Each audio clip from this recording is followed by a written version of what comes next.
And guys, what is happening? This is the Club of the Man 1993 coming at you for the 20th video in this Royal Rumble Retro Recap and Review series, as we are just 10 Rumbles away from completing this until, of course, next year when I do the Recap and Review Retro video for the Women's and Men's Royal Rumble match for the upcoming pay-per-view this year on January 28th, 2018. So we're going to go back now and look at the 2007 Royal Rumble match. Overall thoughts on this match? Here's the thing, it was a good match, don't get me wrong, but there were a couple small things about this match that definitely, bothered me a little bit, which prevented me from giving this like an A or an A minus. I really wanted to give this one an A minus because of the last 8 minutes that Rumble had, the final two showdown between HBK and the Undertaker was probably one of the best, final two finishes we've seen in Rumble history. But again, there's two things that kind of bother me about this Rumble. One, this Rumble didn't have just Raw or SmackDown superstars. During 2006, I think it was the summer or into the fall, I can't remember when it was, they started off the WWE ECW brand, which of course makes it 3 different shows now in WWE. Geez, imagine with how it is today, and back then you had 2 hours of Raw, 2 hours of SmackDown, and I don't know, an hour or two of ECW. That would have been way too much content for the WWE to be putting on. So yeah, most of those superstars felt very pointless. Some were used well. RVD, CM Punk for the most part, they did all the best he could. That ECW brand just sucked. So that was part of the reason why 2007 also wasn't really one of the best years in WWE. A lot of people say, and also because a certain somebody by the name of the Great Khali got a push that year. Yeah, Great Khali got a push in 2007. He feuded with John Cena for the championship. I can't remember if it was this year or 2008. One of the 2 years. If you guys help me out here. He feuded for he was World Heavyweight Champion. I know he feuded with, I think, Batista and Rey Mysterio over it, I think. I can't remember off the top of my head. But yeah, he got a push, and he got a pretty good showing in this Rumble, which kind of bothered me because I'm just not that big of a fan of Great Khali. Never really liked him. I'm sorry. When he returned at Battleground last summer, I literally just got out of my room, just walked across the hallway, and almost threw up and just screamed out, "Why?" Why would you even think bringing him back was a good idea? But just a little bit of background, of course, on the 2007 Royal Rumble match. Again, it was still a good Royal Rumble, but I didn't quite give it a grade as high as I felt it may have deserved because of those two small things, the ECW brand and the Great Khali. So let's get started here. This took place on January 28, 2007, exactly 11 years before the 2018 Royal Rumble. The location was the AT&T Center in San Antonio, Texas, home of the showstopper himself, Shawn Michaels. And as always, the winner gets a championship match at Wrestlemania 23. Of course, this year you can pick either the champion from Raw, SmackDown, or even ECW also, which I'm sure, I don't think anybody who won a Royal Rumble match chose the ECW championship. Actually, none of the years an ECW competitor won the Royal Rumble match. So yeah, that showed how worthless that brand was. The crowd didn't really pop too much for those wrestlers either. But so the number one entrant was the Nature Boy. Woo! Ric Flair. Of course, he wasn't really getting that much time in the Rumbles these days. He came in number one. Actually, this was the second to last. I think this. I can't remember if he was in the 2008 Rumble. I know he was. I think he had an Intercontinental Championship match or something. Or no, he had a career-threatening match, I believe, versus MVP. I think 2008 he fought MVP at the Rumble pay-per-view in 2008, and then he also he fought Mr. Kennedy at No Way Out, and then he fought Shawn Michaels when his WWE career ended. So I think this may have been his last Royal Rumble match, but I can't remember, so we'll find out next year in 2008. This may have been his last one, though. Number two, for the first time, my name is Finlay, and I love to fight, from SmackDown. He's from SmackDown. Flair was on Raw.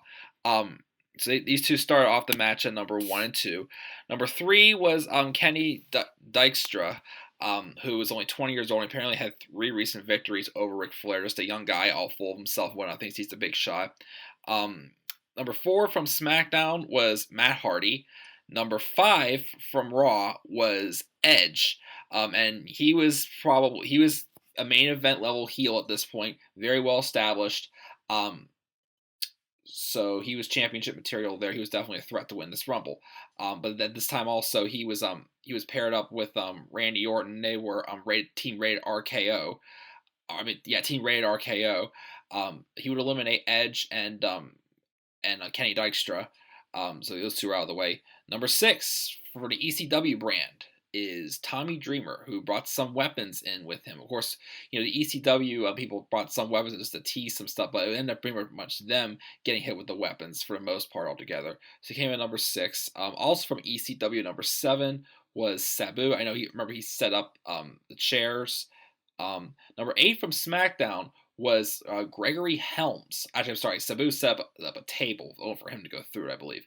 But Gregory Helms came in number 8. Now, Gregory Helms was one of the longest reigning cruiserweight champions in the WWE. Of course, that division last time they just brought it back, and it still sucks. But he was one of the longest reigning cruiserweight champions he was in this match.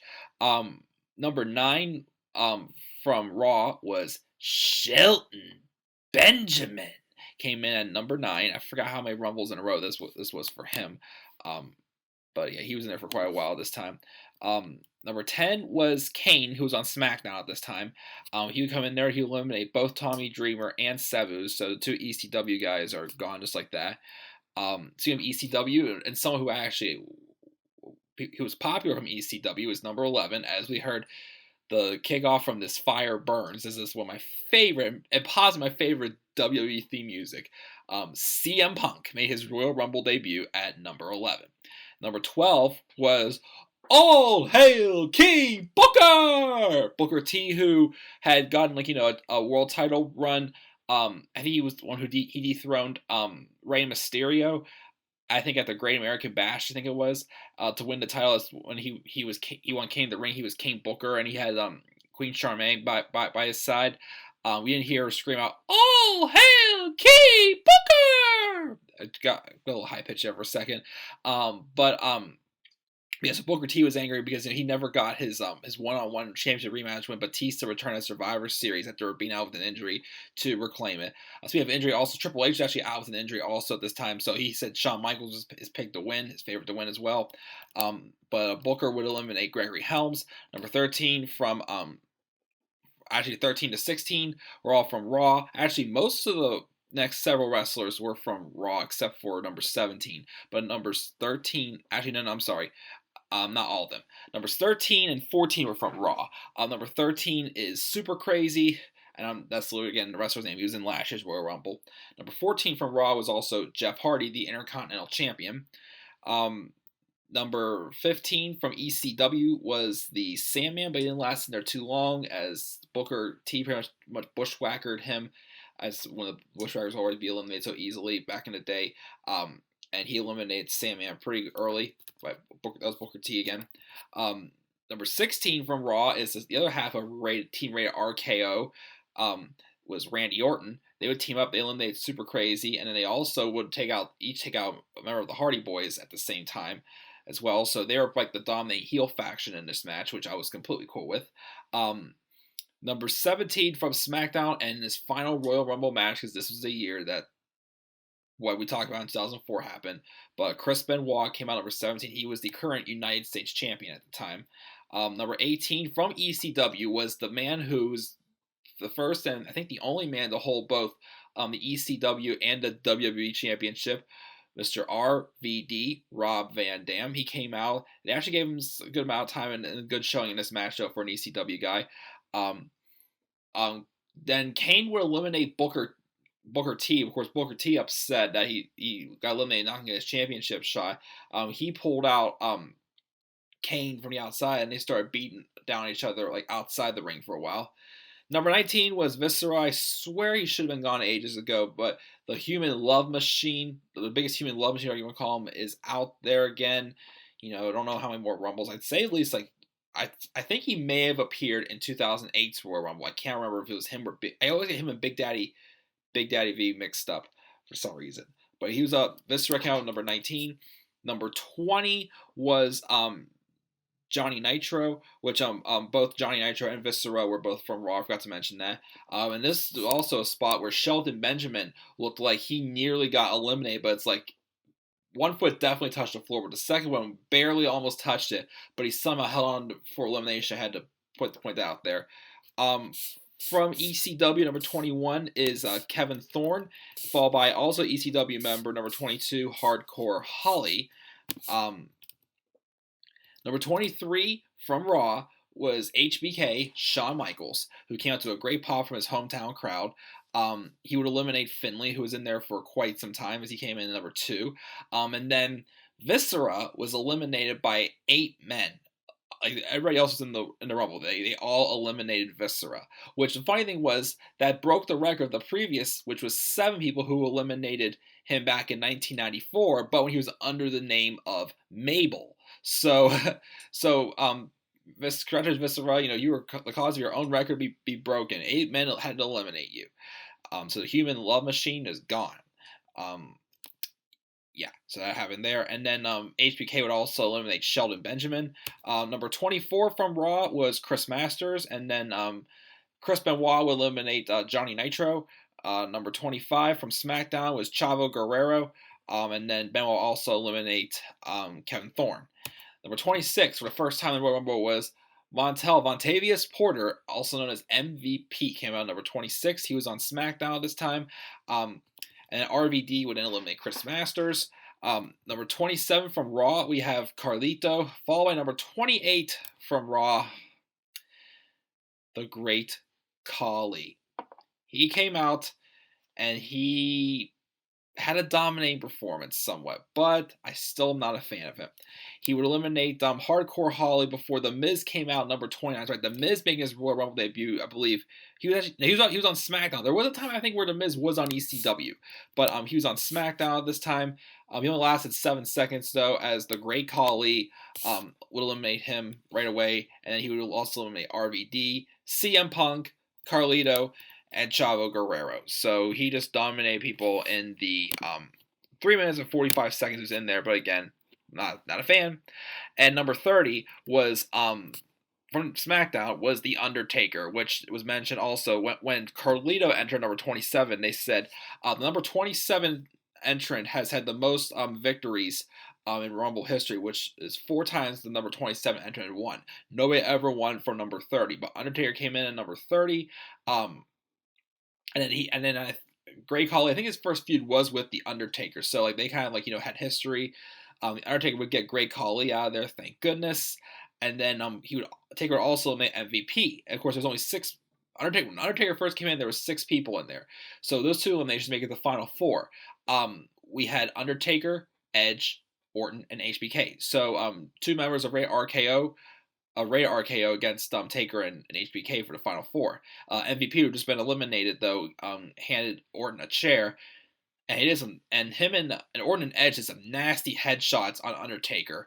There was a time though where Edge was teasing a spear on Orton, which would tease the eventual breakup. They were a good team, but they didn't last like extremely long together. But then they started arguing a little bit, but then they got back on the same page. They had the chair stuff for a concerto on Taker, but HBK would eliminate Orton, and then with some help from Undertaker also, Edge would then be eliminated by HBK also. So it came down to just HBK and Undertaker. 2 people who put on 2 classics at WrestleMania. They had another match. Well, they fought in a casket match also. I never got to actually see the match though in the 1998 Royal Rumble. But my goodness, this was just a preview of what we were going to be getting in 2 years. The showdown between Shawn Michaels and The Undertaker. Shawn Michaels probably a little more heavy favorite to win because it was his hometown, but these 2 went at it for about 8 minutes, and it was awesome. It was one of the best final 2 before showdown before these 2 despite the fact they were both in their 40s. A lot of people probably were just not a younger time, but I got to be in the final 2. This was still an awesome showdown to be appreciated.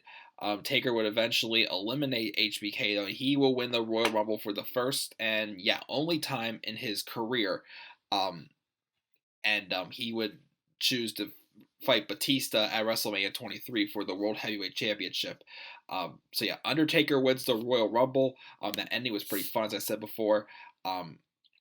So let's just go over the numbers again, as always, and which brand they were on, of course, as well. At the beginning, we start off with Ric Flair, number 1, who was from Raw, 540, no eliminations.